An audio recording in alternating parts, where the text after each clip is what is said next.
এই ছোট্ট লাল প্রজাপতিটার নাচু নাচু করার কাহিনীটা কি সেটা যদি জানতে হয় পুরো ভিডিওটাই দেখতে হবে। হ্যালো এভরিওয়ান, আসসালামু আলাইকুম, welcome to my page. You are watching Priyas world. নতুন হয়ে থাকলে কিন্তু পেজটি অবশ্যই ফলো করে দিবেন। এই যে দেখতে পাচ্ছেন সাজসজ্জা, এই সাজসজ্জার কারণ ছিল বা মূল কেন্দ্রবিন্দু ছিল আমার ফুফাতো বোন ইরা আপু। তো ইরা আপুর মেহেন্দি নাইটস উপলক্ষে বাড়িতে সাজসজ্জা করা হয়েছিল। ইরা আপু যেহেতু আমার বড় ফুপির একমাত্র মেয়ে, আর ফুপাজান যেহেতু অনেক বছর আগে মারা গিয়েছিল, সোহানুর আমার ফুফাতো ভাই হচ্ছে ডক্টর সোহানুর রহমান সোহান, তার একমাত্র আদরের বোন ইরা আপু।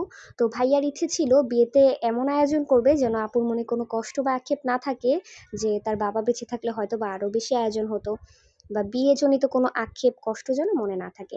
ভাইয়ার জায়গা থেকে তার বেস্টটা দেওয়ার ট্রাই করেছে, আর আপনারাই দেখতে পাচ্ছেন রেজাল্ট। এটা হচ্ছে একেবারে রাস্তার দিকে গেট ছিল, গেট থেকে ডেকোরেশন, একেবারে রাস্তার থেকে অনেক দূর থেকে বাড়ির গেট পর্যন্ত পুরো রাস্তা দেখুন কি সুন্দর লাইটিং করেছে।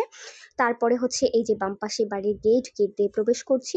আমার ফুপির বাড়ির নামটা হচ্ছে সিমকো ভিলা। তো বাড়ির ভিতরে প্রবেশ করার পর নিচে দেখতে পাচ্ছেন কার পার্কিং এর একটা জায়গা আছে, আর বাবুচিদের রান্নার জন্য সব রকমের জিনিসপত্র চলে এসেছিল।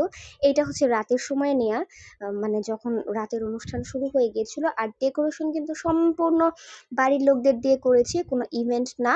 মানে আমার ইরাপুরে কিছু কাজিন আছে, ওরা ইভেন্টের কাজ করে, ছোট ছেলে পেলে। তো সোহান ভাইয়া ওদের উৎসাহ দিয়ে যা যা প্রয়োজন সবকিছু এনে দিয়ে ওদের দিয়ে কাজটা করিয়েছিল।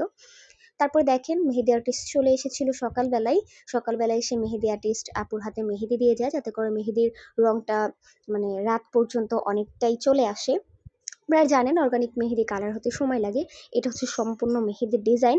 মেহেদি আর্টিস্টের হাতের কাজ মাশাআল্লাহ খুবই ভালো ছিল, আর আমার ইরা আপু আলহামদুলিল্লাহ যেহেতু অনেক সুন্দর, সুতরাং ডিজাইন দেখতেই পাচ্ছেন আপনারা কি বেশি প্রিটি লাগছে। মেহেদির ডিজাইনটি কেমন লাগলো অবশ্যই কমেন্ট করে জানাবেন। আর আপনাদের কাছে এই ভিডিওটি কেমন লাগছে সেটাও কিন্তু কমেন্ট করে জানাতে পারেন। অনেক আগের ভিডিও মোবাইলে ছিল, ভাবলাম এডিট করে ছাড়া যাক। এটা হচ্ছে রাত্রে আমাদের আন্ডা পার্টি, সমস্ত চিলড্রেন পার্টি, তারা আতশবাজি করেছিল ছাদের উপরে গিয়ে, অনেক রকমের আতশ ফুটিয়েছিল। আমরা সবাই এত এনজয় করেছি, একেবারে প্রায় 1-1.5 ঘন্টা লাগিয়ে ওরা আতশবাজি ফুটিয়েছে। সোহান ভাইয়া সব রকমের ব্যবস্থা করে দিয়েছিল বাচ্চাদের এনজয় করার জন্য। আর এই যে দেখেন, আমার কাছে কেন জানি আতশবাজি খুব বেশি ভালো লাগে, আবার আতঙ্কও লাগে, যে দুই একটা যদি ছিটকে কারেন্টের লাইনে পড়ে বা অন্য কিছু হয়, কোনো অকারেন্স হয়, আমি একটু প্যানিক হয়ে যাই। আমি সব সিচুয়েশনেই প্যানিকের রোগী। তারপরে দেখেন এটা হচ্ছে একেবারে নিচ থেকে সব মেহমানরা যখন উপরে চলে আসছিল মেহেন্দির ফাংশনের জন্য। মেহেদি তো মূলত আমরা দিনের বেলায় দিয়ে ফেলেছিলাম, মানে বউ দিনের বেলায় দিয়ে ফেলেছিল, আমরা যারা ছিলাম আমাদের সবার জন্য রাতে এই আয়োজনটা করা হয়েছিল। এই যে দেখুন লাল পাখিটির নাচু নাচু নাচু নাচু, আপনাদের কাছে কেমন লাগলো একটু কমেন্ট করে জানাবেন। আমার তো ওকে এত বেশি ভালো লেগেছে। আর এই যে আমি নিজে মেহেদি দিয়ে দেওয়ার পরে আমার মিস্টার হাজব্যান্ড জানালো সেও মেহেন্দি দিবে, কারণ ওই সময়টা মানে আমাদের বিয়ের 12 থেকে 15 দিন পর, মানে এরকম একটা গ্যাপের মাঝখানে পরেই আপুর বিয়ে হয়েছিল।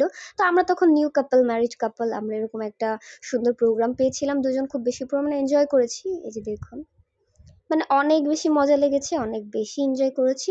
আপনাদের কাছে কেমন লাগলো কমেন্ট করে জানাবেন। আর বর্তমানে এই যে জায়গাটি দেখছেন এটা সেলফি বুথ ছিল।